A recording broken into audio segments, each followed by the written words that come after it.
Halo guys, nama gue dari StefTech. Seperti voting November kemarin, kalian seperti tertarik gue nge-review Nothing, dan ini HP pertama Nothing yang pernah gue review ya, CMF Phone 1 by Nothing. So, seperti biasa, gue kenapa tertarik nge-review HP ini karena dari software. Nanti kita bakal lihat seperti apa. Dan untuk harga dan speknya dulu kita bahas. Harga sendiri kalian bisa beli CMF Phone 1 tuh di sekitar 4,7 juta untuk base model 8GB 128GB. Kalau misalnya mau lebih murah, bekasnya juga harganya lumayan turun di 4,5 atau sekitar 5 juta untuk yang 256GB-nya. Jadi seperti biasa, kalau misalnya kalian mau beli HP ini, gue bakal taruh link di deskripsi. Gue beli warna oranye, dan untuk spek sendiri, gue bakal taruh di sini. Instantly dia pakai MediaTek Dimensity 7300, 4nm, pretty good. Layar 6,67 inci. Dia itu AMOLED 120Hz, dan sayangnya dia walaupun baterai besar di 5000 mAh baterai, tapi nggak ada NFC ya. Ada microSD, nggak ada NFC, dan 33 watt fast charging. Yap, itu emang nggak ada NFC sayangnya. Tapi menurut gue sih, untuk gue sendiri, gue sebenarnya jarang pakai NFC, karena apalagi kalau misalnya gue kan lebih, kalau misalnya kita ke mall gitu ya, kan biasanya di layar udah dikasih tahu, jadi not really important. Dan untuk di tol juga sebenarnya kan kita kalau nge-scan di tol udah langsung muncul ya. Jadi kalau misalnya butuh di cas atau butuh di isi top up GTO kalian, ya NFC sih lumayan butuh, tapi untuk gue sendiri kurang. Bagaimana menurut kalian? Apakah sebutuh itu kah? Kalau gue sih ya gak butuh-butuh banget lah, secondary lah, nggak primary. Tapi ya, kita langsung aja buka unboxing. Gue beli warna oranye, dan ini kondisinya gue beli full set. Dan yang pastinya, buatnya bingung apakah ini aman, bea cukai, yang pastinya bea cukai aman, dan ini gak usah bayar ya. Jadi, kalau misal kalian lagi di luar negeri, beli Nothing atau beli CMF Phone 1, itu harganya masih di bawah $500. Jadi, bea cukainya sendiri kalian gak usah bayar additional fee. Tinggal ke airport, ke bea cukai di airport, terus tinggal daftarin gratis tanpa ada biaya. Itu sih, gue baru tahu ya regulasi. Kalau di bawah $500, gue baru inget itu masih gratis. Yang ini di luar negeri itu kalau nggak salah rilisnya di harga $250 ya kalau nggak salah. Jadi way below $500. Packingnya seperti ini. Ini gue pasti beli di seller individual ya, bukan di seller besar. Jadi hopefully nggak parah. Gue masih trauma sama pas gue nge-review atau nge-unboxing S22, kalau misalkan ingat. Kondisinya bener-bener very bad. Tapi ya, ini ada box lagi, kita langsung aja buka. Box. Nah, di sini. Oke. Dan gue dikasih casing gratis juga. Ini casingnya, casing merek apa ini? iMac kalau nggak salah sekitar 80 ribuan ya. Casingnya ya cukup oke lah. Dan ini dikasih faktur pajak juga, bukti bayar, bukan bukti bayar pajak, kayak bukti pajaknya, karena pajaknya kan gratis kalau ini. Dan ini dia HP-nya sendiri, CMF Phone 1 by Nothing. Gue sih sangat excited karena gue, kalau misalnya kalian tahu zaman 2019 ya, gue pecinta OnePlus 7 Pro. Dan seperti kalian tahu, yang ngedesain, yang ide-ide, pokoknya si brain-nya OnePlus zaman dulu tuh kan si CarPlay namanya. Dan sekarang dia punya company sendiri namanya Nothing. Dan dia buat produk yang menurut gue sangat-sangat different dari yang lain, terutama dari softwarenya. Dia lebih mengutamakan optimisasi, yang gue sangat-sangat suka banget. Jadi seperti ini, gue beli yang warna orange. Manufacturing date-nya juga dikasih tahu ya. Ini tuh kerasa kayak HP, kayak Razer zaman dulu ya. Nothing tuh kayak built for user, terus dibuatnya juga sama kayak company sama komunitas tuh kayak deket banget, gue suka. Manufacturing Agustus, dan kalau nggak salah ini tuh dia belinya di September. Oke, dan ini dia HP-nya. Ini CMF Phone 1 juga lumayan unik, jadi belakangnya itu dia bisa diganti. Kita kepinggirin dulu aja. Di sini ada charger, yang kayaknya nggak pernah dipakai juga ya. Dan di sini ada manual juga, dan di sini ada screwdriver nih, yang warna oranye ini tuh kalau misalnya kita buka ya. Gue nggak tahu bukanya gimana, kayak gini. Come on, nah ini tuh screwdriver buat kalau misalnya kalian mau nge-customize. Tapi ini walaupun back cover-nya bisa dibuka, dia nggak bisa dilepas baterainya. Jadi baterainya nggak di-movable ya. Cuma ini kalian bisa beli banyak di Tokopedia juga, aksesorisnya bisa ganti full casing belakangnya jadi warna lain, bisa teksturnya beda. Dan ini juga di sini bulatan ini bisa diganti buat lanyard dan teman-teman. Banyak lah kustomisasinya, dan banyak juga komunitas-komunitas di luar negeri tuh yang buat kustomisasi buat CMF Phone 1. Dia ngebuat sendiri pakai blueprint gitu. Ya itu keren sih. Gue suka sih company yang deket banget sama komunitasnya kayak Nothing gini. Kayaknya nggak ada ya sekarang company yang kayak Nothing gitu yang sedekat sama konsumernya. Pretty good. Oke, gue langsung slide aja ke bawah. Kita repacking dulu dan kita kepinggirin. Casingnya gue suka sih ini. Kayak apa ya? Kayak kayak jus gitu loh, kayak jus box, jus buah Vita gitu. Pretty cool. Kita kepinggirin. Dan ini dia untuk Nothing-nya sendiri, dia udah ada pre-applied skin protector, bisa kita lihat, dan masih mulus, kata orangnya juga ini masih mulus banget. Dan untuk first impression sendiri gue bisa bilang, this one is pretty good. This one feels good. Belakangnya ini full terbuat dari plastik ya, cuma dia kayak texture gitu. Kayak enak teksturnya, kayak teksturnya tuh kayak apa ya? Kayak leather, ngikutin gue sama leather Xiaomi 13T, tapi ini lebih solid, lebih keras gitu. Build sendiri gue lumayan surprise, ini kayak kokoh banget walaupun dari plastik. Untuk power button juga ini clicky banget. Jadi memang CarPlay itu memang terinspirasi banget sama Apple ya untuk dari build gitu-gitu. Jadi memang kerasa banget ini kualitasnya sangat solid banget. Dan di sini ada speaker. Dia speakernya sayangnya hanya mono, setahu gue. Tapi gue dengar-dengar di YouTube tuh mono, tapi ini suaranya absolutely amazing untuk kelas mono. The best katanya untuk harganya.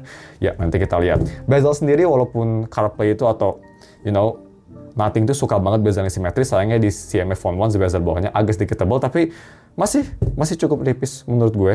Phone 2A sama HP Nothing lainnya kan tipis banget ya. Kalau ini dia ya bezelnya biasa aja, masih tebal bawahnya.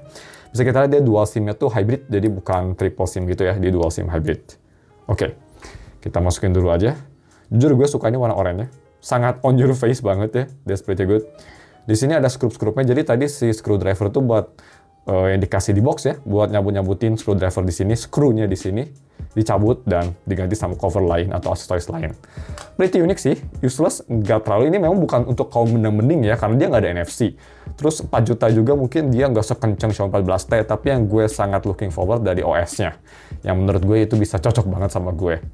Tapi ya, buat spek sendiri dia di kamera belakang dia 2 kamera, tapi sebenarnya hanya 1 karena kamera utamanya 50 megapiksel dan kamera kedua itu di 2 megapiksel depth sensor. Jadi itu hanya ya bisa dibilang sensor bokeh aja. Bisa ngedeko di 4K 30 fps dan electronic image stabilizer nyala.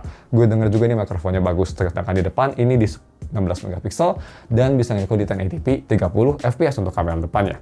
Jadi ya, seperti itu aja. Overall ini sih memang untuk unitnya sendiri sangat mulus ya, walaupun gue beli second, tapi penjualannya cukup akurat. Jadi ya, kalau misal kalian mau beli HP ini sih gue bakal taruh link di deskripsi, tapi gue bakal kasihnya link deskripsi yang toko besar ya, karena masih lumayan banyak yang jual HP ini. Toko ya di Tokopedia itu namanya Incoming, itu cukup bagus dia ngejualnya, harganya juga lumayan kompetitif. Dan kayak gini boot up-nya sangat cepat ya, sangat cepat. Dan ini butuh ping. Oke, sepertinya si yang dulu punya ini, dia seperti biasa suka lupa kadang-kadang, jadi gue mau kontak dulu. Sekalian gue mau setup dulu juga, nanti kita bakal bahas bagaimana impresi softwarenya, karena gue pertama kali pakai Nothing OS ya, software, fotonya gimana, sedikit impresi speakernya gimana, dan juga yang terakhir pastinya kualitas sedikit kamera dan video di codingnya. I'll be back soon ya.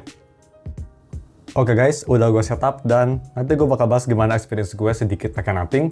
Spoiler alert, pretty amazing. Tapi ya, kita pertama tes aja dulu untuk bagaimana fingerprintnya. Dia optika fingerprint, posisi sayangnya sama kayak HP Xiaomi, agak terlalu bawah, jadi agak kurang comfortable, tapi ya, it's fine lah. Mungkin gue bakal terbiasa lah. Kenapa rata-rata HP harga segini kayak gitu ya fingerprint? Tapi ini overall fingerprintnya pretty fast dan pretty quick, nggak ada masalah, bisa kita lihat tuh. Dan cepat ya dia, nggak kayak HP Xiaomi, dari lock bisa langsung nge-scan.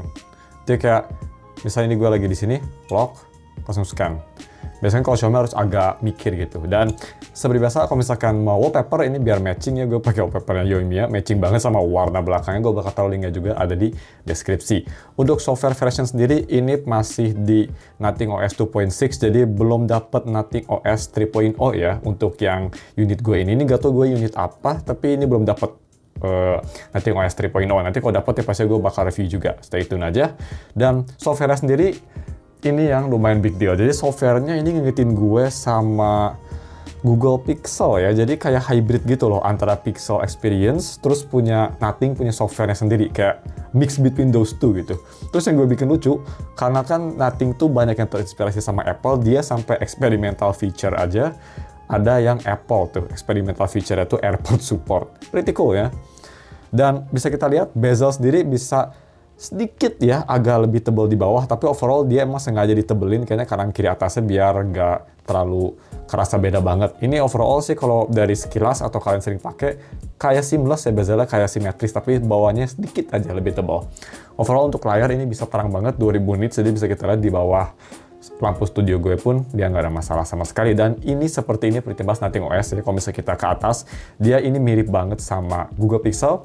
Atasnya ini dia itu kayak mainnya tuh dibesarin. Dan kalau nggak salah di Nothing OS 3 tuh banyak yang komplain karena jadi bikin sempit. Kalau nggak salah kan bisa customize di Nothing OS 3. Pretty good.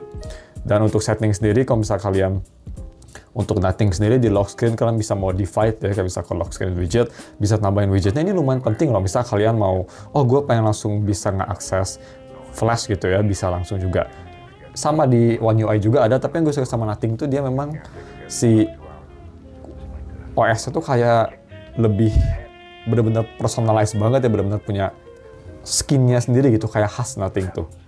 Dan bisa kita lihat dia khasnya tuh kayak semuanya tuh kayak monoton, pretty good. Jadi gue suka sih sama OS-nya, dan optimisasi juga gue rasa walaupun ini company yang masih sangat muda, tapi optimisasinya udah kerasa much better daripada kayak Xiaomi atau Vivo atau merek Cina lainnya gitu. Even dibanding sama One UI, ini OS-nya lebih mirip kayak Pixel experience untuk smoothness-nya gitu. Memang dia nge-optimisasi banget ya, jadi it's pretty good. Kayak gue ini walaupun pakai MediaTek 7300 yang lebih weaker daripada Xiaomi 14T, tapi ini optimisasinya bagus banget, lebih kerasa smooth gitu. Gue bisa buka YouTube, buka message, tuh close-nya itu kerasa smooth ya. Kita buka kamera, misal close, pretty smooth. Jadi ya, lumayan bagus, lumayan oke. Dan bagaimana speaker? Tadi kan gue bilang katanya speaker itu banyak yang bilang walaupun mono tapi bagus, dan itu bener banget. Gue tadi coba nonton YouTube aja simple. Dan ini memang speakernya bener-bener bagus banget. Jadi dia lebih ke arah itu ya, lebih ke arah vokal. Bassnya juga ada tapi lebih ke balance. Mid range-nya mundur tapi vokal itu jelas banget. Jadi kalau misalnya kita nge-play Vanos Gaming lah ya. Nah, rasanya tuh ke dual speaker ya, tapi enggak, ini cuma mono. Coba di sini kalau gue tutup, suaranya hilang. Tapi ya, suara vokalnya tuh detailnya, clarity-nya bagus banget, kayak kualitas flagship. Kayaknya kalau speaker ada dua gitu ya, ini udah kayak flagship. Ini ngingetin gue kualitas speakernya kayak Apple. Memang sekali lagi, Nothing tuh banyak inspirasi sama Apple. Jadi ini mirip banget kayak Apple, cuma mono gitu, bayangin aja. Amazing, kayak zaman-zaman Apple mono. Udah bagus banget ya. Jadi ya, itu aja. Dan kelemahan yang gue rasa memang sayang banget di sini nggak ada NFC. Terus satu lagi juga yang gue rasa ini kelemahannya memang dia itu haptic buat ngetiknya. Ini hapticnya biasa aja. Kalau dibanding sama kayak Xiaomi 2 jutaan masih jauh lebih bagus. Kedengeran nggak sih? Mungkin nggak ya, tapi suaranya ini lebih ke bus-bus. Bus-busnya nggak keterlaluan, kecil aja, tapi memang nggak kerasa kayak haptic yang zaman sekarang di HP Cina yang bulat gitu, nggak. Tapi it's okay lah, I can get through it. OS-nya ini yang bikin bagusnya 4 jutaan, dan ini OS-nya smooth banget. Dan tadi gue install aplikasi juga, memang agak sedikit nge-lag, wajar, tapi yang gue suka tuh dia masih lumayan optimize gitu, dan dia nggak panas banget loh ininya. Hanya anget doang pas banyak aplikasi install sambil gue login aplikasi lainnya. That's pretty good. Dan ya di sini ada kayak smiley gini, ini sebenarnya buat ngasih tahu screen time-nya ya. Kayak screen on time dan teman-teman. Di sini ada clock, you know. Ada di sini juga untuk kayak weather dan teman-teman. Semuanya lihat di sini ya, komplit banget. 75 derajat Fahrenheit itu di Bandung. Ya, khas Nothing. Memang dia temanya tuh gue suka banget sih ini. Pretty good. Cuma memang sedikit itu juga, mungkin gue nanti bakal biasa, tapi di sini bulatnya tuh kadang suka ngeganggu di tangan. Tapi kayaknya nanti bakal biasa deh, karena nggak parah-parah banget lah. Jadi ya, cuma itu aja mungkin ya untuk first impresi. Kita langsung tutup aja sama bagaimana kualitas kameranya. Oh iya, layarnya. Gue lupa bilang, layarnya tadi bright dan kualitasnya bagus ini layarnya. Memang kalau misalnya kita kayak ke warna putih, dia kayak ada sedikit rainbowish, tapi it's okay untuk harganya. Tapi film angle bagus, bisa tenang dan comfortable. Yang gue suka juga dia kayaknya form factor-nya walaupun 6,67 ini lebih ke lebar ya. Again, Apple kan lebih ke lebar ya, jadi gak tinggi-tinggi banget ini HP kok. Gak kayak tinggi banget kayak HP Cina gitu kan. Ini sedikit lebih lebar yang gue suka sih. Jadi buat nonton film lebih kerasa enak lah. Jadi kita langsung aja kameranya, gue elap bentar, takutnya ada something in the way. Ini kameranya Nothing ya, kayak gini. Dia masih satu tema juga, kayak merah hitam gitu, pretty cool. Dan kita langsung foto aja ini. Kamera sih gue bilang ini menurut gue oke aja. Ini pakai main kameranya. Dan dia karena 50 megapiksel, kalian bisa zoom 2 kali tanpa loss of quality. Sekali lagi, ini kalau penasaran foto manga ya. lucu ya. Si capture-nya tuh kayak cukluk gitu. Dan ini selfie-nya.